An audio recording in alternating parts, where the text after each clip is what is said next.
سد الأخطبوط ببلدية إيراغن، من هناك تبدو قمة جبل بابور، ومن الشمال قمة جبل تلودن. سد بعمر يتعدى 70 سنة، وفي أعماقه إيراغن القديمة بسوقها زمن أربعينيات القرن الماضي. إن المنطقة إيراغن بلدية جبلية ذات طابع جبلي، سياحة بامتياز خصوصا في الوقت الحالي.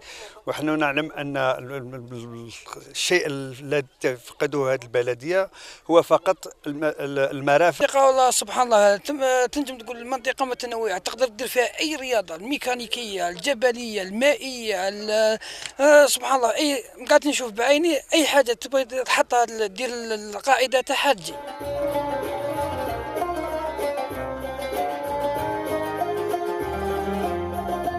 جمال فاتن بعد أن تزاوجت ألوان الطبيعة، حتى أن النازل بالمنطقة لأول مرة يظن أن السد ما شيد إلا ليكون منتزها سياحيا. جيت هنايا، جيت مع صحابي أول مرة نجي، ثم قالوا لي صحابي بلاصة مليحة منا، جيت مع والله ما شاء الله مليحة، الله يبارك منا، وجاي نعودو نجيو هنا. احنا رانا في منطقة بيضاء،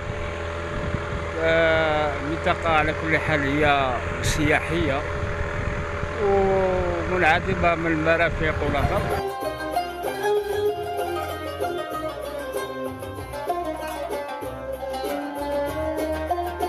سد الفريد من نوعه أو كما يسمى سد الأخطبوط، قدمنا اقتراحات من أجل يعني خلق فضاءات للتخييم، على أساس أن السد أنه هذا السد يعني يعود مكسب للبلدية.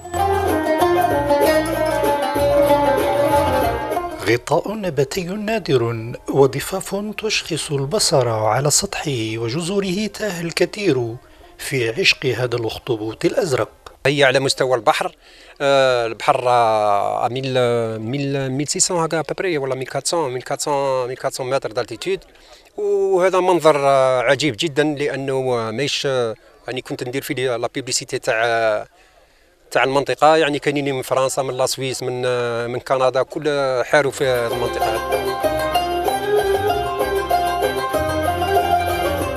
ولا يزال هذا الساحر يتفنن في غواية البصر عبر فصول يجدد فيها كساءه، مثل ما يتلون الأخطبوط في أعماق البحر كي يفترس كل كائن مولع بالألوان.